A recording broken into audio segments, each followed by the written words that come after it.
नमस्कार, स्वागत है आपका हॉर्नबिल टीवी भारत पर। आइए एक नज़र डालते हैं अब तक की खबरों पर। लखनऊ शहर में डेंगू और मलेरिया से बचाव के लिए एंटी लार्वा और फॉगिंग छिड़काव शुरू कर दिया गया है। विभिन्न क्षेत्रों में अभियान चलाए जा रहे हैं और सभी जोनल अधिकारियों को निर्देश दिए गए हैं। नगर स्वास्थ्य अधिकारी प्रवीण कुमार श्रीवास्तव ने बताया कि यह अभियान सभी वार्डों के मोहल्लों, गलियों और नालों के किनारे बसी बस्तियों में चलाया जा रहा है, जहां बड़े पैमाने पर एंटी लार्वा, फॉगिंग और ब्लीचिंग का छिड़काव किया जा रहा है। एक नज़र डालते इस विशेष रिपोर्ट पर। लखनऊ में मौसम बदलने के बाद जिस तरीके से नगर निगम ने एंटी लार्वा का छिड़काव का जो आदेश था उसको जारी कर दिया है, इसी मुद्दे पर बातचीत करने के लिए हमारे साथ एनएसए प्रवीण कुमार श्रीवास्तव जी, इनसे जानेंगे।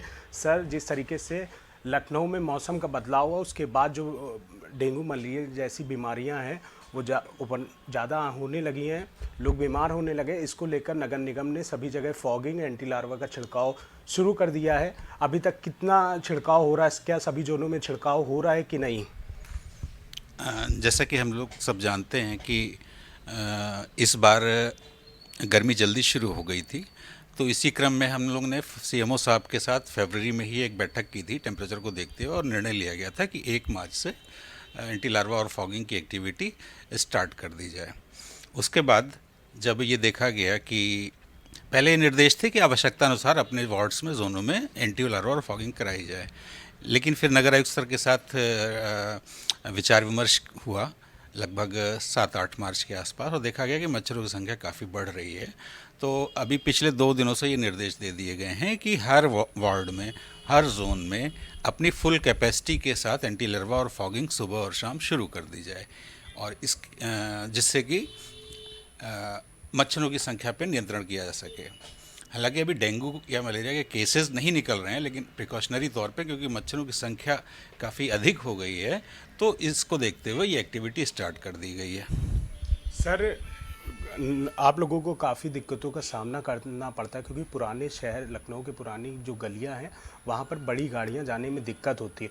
वहाँ पर छिड़काव, एंटी लार्वा का जो छिड़काव करने के लिए वहाँ पर क्या सुविधा आप लोगों ने की है?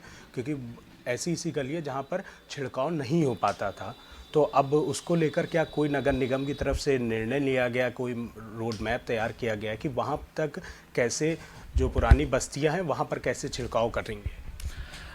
जैसे कि आपने बहुत अच्छा क्वेश्चन किया, हमारे पास डिफरेंट टाइप्स की फॉगिंग की फैसिलिटीज़ हैं। जैसे कि जो बड़ी रोड्स हैं, बड़ी रोड्स के लिए व्हीकल माउंटेड मशीन्स हैं जो कि गाड़ियों से चलती हैं। उसके बाद उससे सकरी रोड्स के लिए आपकी साइकिल माउंटेड, या जो नॉर्मली स्कूटी पे लोग लेके चलते हैं मशीन्स को, सकरी गली सड़कों के लिए उन साइकिल माउंटेड मशीनों का यूज़ करते हैं। इसके अलावा जो उससे भी सकरी एरिया हैं जहाँ पे मूवमेंट बहुत डिफ़िकल्ट हो जाता है, तो वो हैंड हेल्ड मशीन्स हैं फॉगिंग की, उससे करते हैं। एंटी लार्वा मशीन्स क्योंकि आदमी अपनी पीठ पे लेके चलता है, तो उसमें ऐसा कोई इशू नहीं आता, वो हर एरिया में एक्सेसिबल होता है, हर एरिया में जाके वो काम कर सकता है। तो डिफरेंट टाइप्स के एरिया के लिए हमारे पास हर तरह की फॉगिंग मशीन्स अवेलेबल हैं। अभी आप लोग क्या निरीक्षण कर रहे हैं? कहीं पर कोई दिक्कत तो नहीं हो रही है जहाँ पर छिड़काव कम हो रहा हो, उसको लेकर के आप लोग सुबह शाम क्या निरीक्षण करते हैं? सभी जेडएसओज को, जेडोज को, एसएफआईज को, सुपरवाइजर्स को निर्देश हैं कि वो डेली इसको मॉनिटर करें। हम लोग भी इसको ऑनलाइन भी, कल जैसे शाम को ही हम लोग ने ऑनलाइन जूम पे मॉनिटरिंग की, सभी जोन्स को एक साथ जोड़ के जूम पे कि लाइव मॉनिटरिंग की कि कहाँ कहाँ काम हो रहा है, कहाँ कहाँ फॉगिंग हो रही है, इसको देखते हुए। तो ऑनलाइन भी होती है, ऑफलाइन भी सारे ऑफिसर्स फील्ड में रहें देखने के लिए इसको, इसके निर्देश हैं नगर आयुक्त सर के। हमारे साथ बातचीत करने के लिए प्रवीण कुमार श्रीवास्तव एनएसए, इनका साफ तौर पर कहना है सभी जोनों के अफसरों को निर्देश दिए गए हैं, फॉगिंग, एंटी लार्वा का जो छिड़काव वो लगातार सभी वार्डों और जोनों में होना चाहिए। इसकी मॉनिटरिंग लगातार जूम मीटिंग के द्वारा की जा रही है और खुद भी अफसर फील्ड पर निकलकर निगरानी रख रहे हैं। वीडियो जर्नलिस्ट अनिल सैनी के साथ निहाल पांडे, हॉर्नबिल टीवी, लखनऊ। उत्तर प्रदेश में योगी सरकार अपने 8 साल पूरे कर रही है और अपनी उपलब्धियों और योजनाओं को उजागर कर रही है। वहीं विपक्ष सरकार की आलोचना कर रहा है। कांग्रेस प्रदेश अध्यक्ष राय ने योगी सरकार की कड़ी निंदा करते हुए आरोप लगाया कि यह सरकार राज्य की सामाजिक समरसता, भाईचारे और कानून व्यवस्था को नष्ट कर रही है। उन्होंने खासकर मुसलमानों के खिलाफ माहौल बनाने और कुशीनगर के हाटा में मस्जिद की अवैध ध्वस्तीकरण की ओर इशारा किया। साथ ही दलितों पर अत्याचार और विभिन्न जिलों में बलात्कार की बढ़ती घटनाओं की भी आलोचना की। देखिए, योगी जी ने जो वादे किए थे जनता से, जो उनका घोषणा पत्र आप देख लें, मुझे नहीं लगता है कि घोषणा पत्र में जितने वादे किए थे उसमें से उन्होंने 10% भी पूरे किए होंगे। आम जनता दुखी है, आम जनता परेशान है, जंगल राज कायम है, चारों तरफ पुलिस का बोलबाला है। आप देख सकते हैं वकीलों के साथ जिस तरीके से अत्याचार अन्याय किया जा रहा है, महिलाओं के साथ फर्जी इनकाउंटर किए जा रहे हैं, और जो गरीब मजदूर जिन्होंने काम किया खेतों में, गाँव में, मनरेगा वाले, उनका पेमेंट तक अभी तक नहीं मिला, उनको पैसे तक नहीं मिले। ये बेमिसाल सरकार बता रही है। उनके घर पे चूल्हे नहीं जल रहे, उन्होंने होली नहीं मनाई, वो कुंभ स्नान नहीं किए। ये सरकार पूरी तरीके से फेल है और केवल मनगढ़ंत झूठी बातें कर रही है। देखिए, ये पूरी सरकार अपनी सारी चीज़ों को छिपाने पे लगी है। कानून व्यवस्था ध्वस्त है, महिलाओं के साथ अत्याचार, रेप, बलात्कार, लोगों को किस तरीके से मारा जा रहा है आप देख सकते हो। और एक घटना, कल की घटना यहाँ लखनऊ में भी है, जो टेम्पो वाला जंगल में ले जाकर वहाँ जाकर हत्या कर देता है बिटिया की। मैं समझता हूँ कि ये पूरी तरीके से दलितों के ऊपर और हर वर्ग के ऊपर, पिछड़ों से लेकर खासकर माइनॉरिटी के ऊपर जिस तरीके का ये अत्याचार अन्याय कर रहे हैं, फर्जी दंगे करा रहे हैं, लोगों को प्रताड़ित कर रहे हैं, लोगों के आज जगह जगह पर जो आयोजन है उसको रद्द करा रहे हैं। मैं समझता हूँ कि पूरी सरकार फेल हो चुकी है और केवल अपनी वाहवाही पीट रही है और अपनी वाहवाही करके जनता को दिखाना चाहती है। ये सरकार पूरी तरीके से फेल है, जंगल राज कायम है। देखिए, ये वो भी प्रायोजित है। ये 2-3 दिन से प्रकरण चल रहा था, जिन्होंने कल परसों मुकदमे लिखकर कार्रवाई की। अगर शुरुआती दौर में अगर ये कार्रवाई होती, न दंगे होते, न कहीं आगजनी होती, न कोई विवाद होता, सारा मामला ठंडा हो जाता। ये सरकार प्रायोजित तरीके से दंगे करा रही है और भड़का रही है। पूरी सरकार, बता तो रहा हूँ, कि अत्याचार अन्याय कर रही है। चाहे वो संभल हो, चाहे वो बहराइच हो, चाहे वो आपने कुशीनगर का देखा, मस्जिद गिरा दी गई, अभी संत कबीर नगर में गिरा दिया गया। ये चारों तरफ अत्याचार अन्याय कर रहे हैं और विशेष रूप से अल्पसंख्यक समाज को टारगेट करके उनको प्रताड़ित किया जा रहा है, अनुसूचित जात को टारगेट किया जा रहा है। और हर वर्ग दुखी है, सरकारी कर्मचारी, मनरेगा मजदूर, किसी को भी इस सरकार में राहत नहीं है, किसी भी व्यक्ति को की मदद नहीं हो पा रही है। आज़ाद अधिकार सेना के राष्ट्रीय अध्यक्ष अमिताभ ठाकुर ने आईएएस अफसर अभिषेक प्रकाश के मामले की सीबीआई जांच की मांग की है। प्रधानमंत्री और भारत सरकार को भेजे गए अपने पत्र में उन्होंने कहा कि उत्तर प्रदेश सरकार इस मामले को भ्रष्टाचार के खिलाफ कदम के रूप में प्रस्तुत कर रही है, लेकिन अब तक मिले तथ्यों से यह स्पष्ट होता है कि यह मामला निवेशकों और अफसरों के बीच पैसे के बंदरबांट में विवाद का है। प्राप्त जानकारी के अनुसार आईएएस अफसर श्री अभिषेक प्रकाश से संबंधित कार्रवाई मात्र एक निवेशक से घूसखोरी का मामला नहीं है, बल्कि उत्तर प्रदेश में निवेश के नाम पर भारी भ्रष्टाचार और उसके पैसे के बंदरबांट से जुड़ा है। अतः मैंने प्रधानमंत्री को पत्र भेजकर इस पूरे संदर्भ की सीबीआई जांच कराए जाने की मांग की है। उत्तर प्रदेश के उप मुख्यमंत्री केशव प्रसाद मौर्य ने शहीद पथ स्थित फिनिक्स प्लाजियो मॉल में छावा मूवी का अवलोकन किया। इस दौरान वे भाजपा मीडिया प्रभारी मनीष दीक्षित और अन्य नेताओं के साथ मॉल पहुंचे। छावा मूवी मुस्लिम आक्रांता औरंगजेब और छत्रपति शिवाजी महाराज के भाई संभाजी महाराज के जीवन पर आधारित है। मध्य प्रदेश के मुरैना जिले के अंबाह में रेत माफिया ने वन विभाग की टीम पर हमला कर ट्रैक्टर छुड़ा लिया। माफिया ने पहले अपनी बाइक ट्रैक्टर के सामने गिराकर उसे रुकवाया, फिर वन कर्मियों पर हमला कर ट्रैक्टर छीन लिया। यह घटना 18 मार्च को हुई थी, जिसका वीडियो शुक्रवार को सामने आया। मंत्री ने इस पर प्रतिक्रिया देते हुए कहा कि मध्य प्रदेश में रेत माफिया नहीं बल्कि पेट माफिया है। उन्होंने इस घटना को गंभीर बताते हुए कार्रवाई की बात भी कही। प्रदेश में रेत अवैध उत्खनन को लेकर और माफियाओं की लोगों को मारपीट को लेकर मंत्री बोले कि यह रेत माफिया नहीं, यह पेट माफिया है। और अब देख रहे हैं कि मध्य प्रदेश में लगातार अवैध उत्खनन किया जा रहा है और अवैध रेत उत्खनन करके यह पेट भरने का कार्य कर रही है।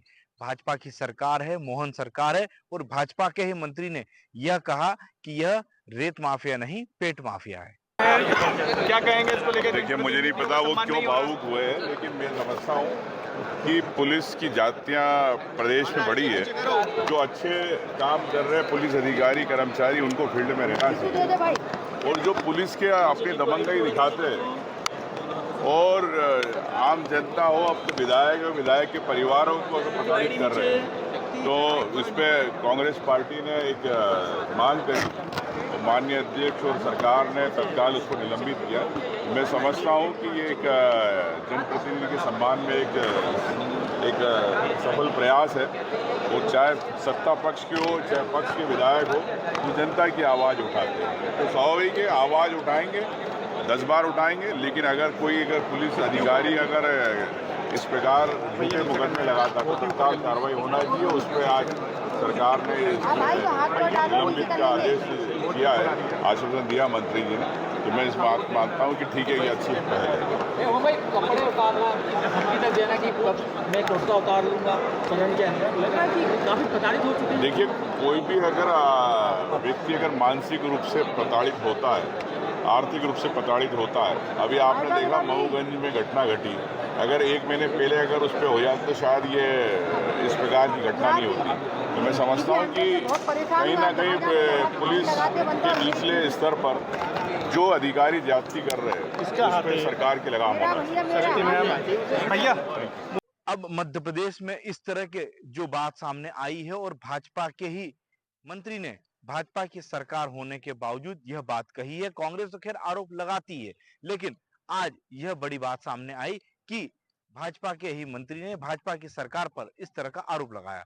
अब इसके बाद देखना होगा कि किस तरह से इस पर अंकुश लगता है या नहीं, और अवैध रेत उत्खनन के मामले में कोई बड़ी कार्रवाई होती है या नहीं, यह तो आने वाला वक्त ही बताएगा।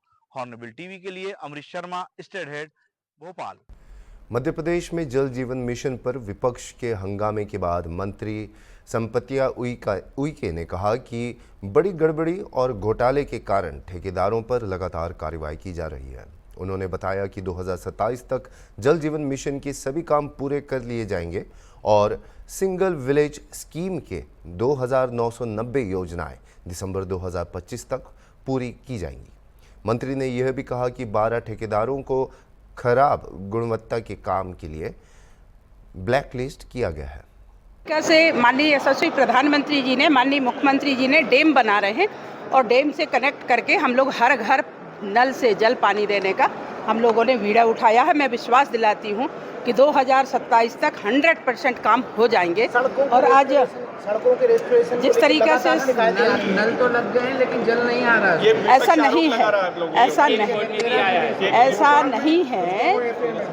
आप लोग धरातल पे जाकर के देखेंगे कि जिस तरीके से आज काम हो रहा है। चौहान के इलाके में स्थिति ये है कि दर्जनों गांव में मैं ये नहीं कह रही हूँ कि 100% सही है, पर इतना आप लोगों को आश्वस्त करती हूँ कि पहले से बहुत अच्छा हो गया। हमारे अधिकारी लगातार धरातल में जा रहे हैं, हमारे माननीय विधायकगढ़ जा रहे हैं और जो गड़बड़ी हो रही है उसको हम सब लोग सुधार रहे हैं। और मैं इतना आप लोगों को कहना चाहूँगी कि जिस तरीके से 51,154 हमारे ग्राम हैं, उसमें से हमारे 18,000 से ज़्यादा ग्रामों में शुद्ध पेयजल हम दे रहे हैं। और हम बहुत जल्दी माननीय यशस्वी प्रधानमंत्री जी ने जिस तरीके से योजना बनाई है गरीबों के लिए, महिलाओं के लिए, अंतिम छोर में रहने वाले भाई बहनों के लिए, जनजाति समाज के लिए, अनुसूचित जाति समाज के लिए, हर वर्ग के लिए, जिस तरीके से आज उन्होंने सोचा। मैं खुद आदिवासी महिला हूँ, जंगल पहाड़ में हम लोग नाले के गंदे पानी पीते थे, पर आज ये स्थिति है कि देश के यशस्वी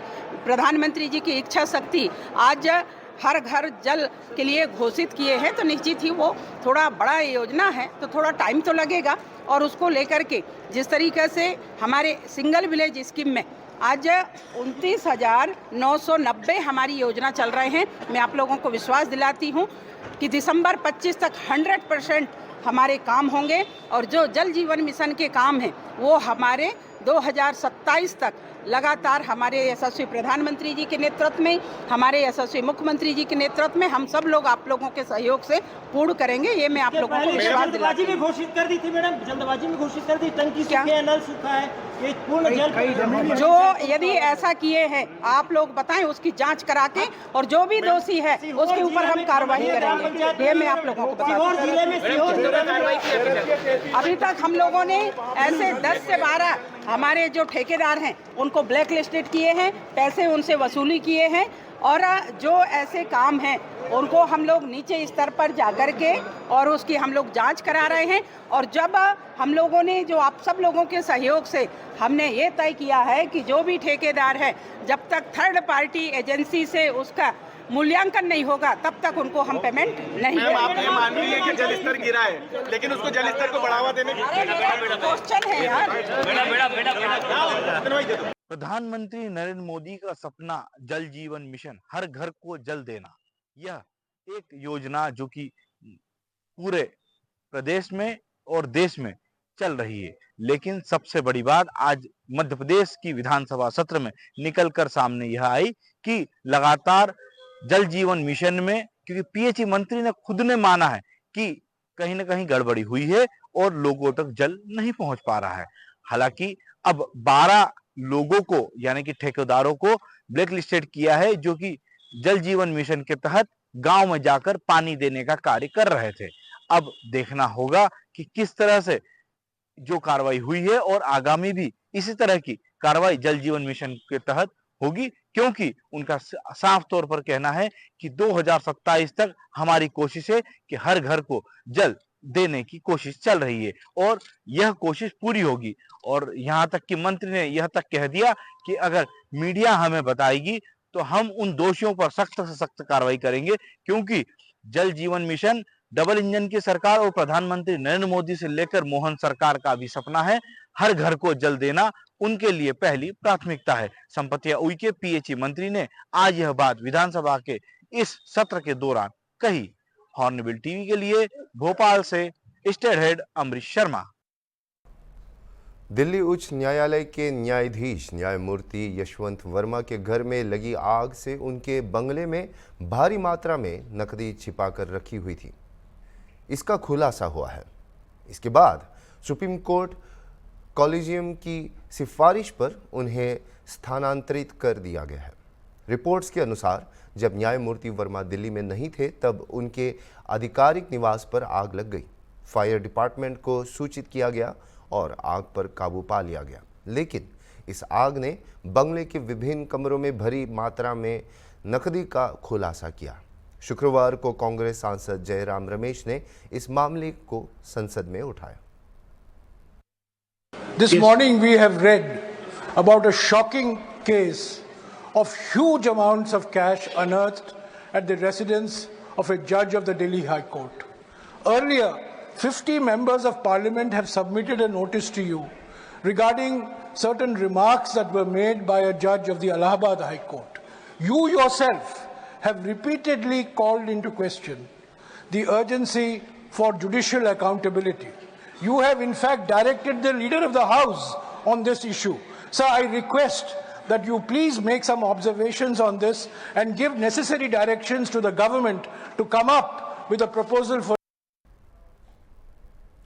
दिल्ली उच्च न्यायालय के न्यायमूर्ति यशवंत वर्मा को उनके खिलाफ प्रतिकूल रिपोर्ट के बाद सुप्रीम कोर्ट कॉलेजियम द्वारा इलाहाबाद उच्च न्यायालय में स्थानांतरित किए जाने पर वरिष्ठ अधिवक्ता और राज्यसभा सांसद कपिल सिब्बल ने कहा कि न्यायपालिका में भ्रष्टाचार एक गंभीर मुद्दा है जो वर्षों से चल रही है। First of all, I am not aware of any of the facts.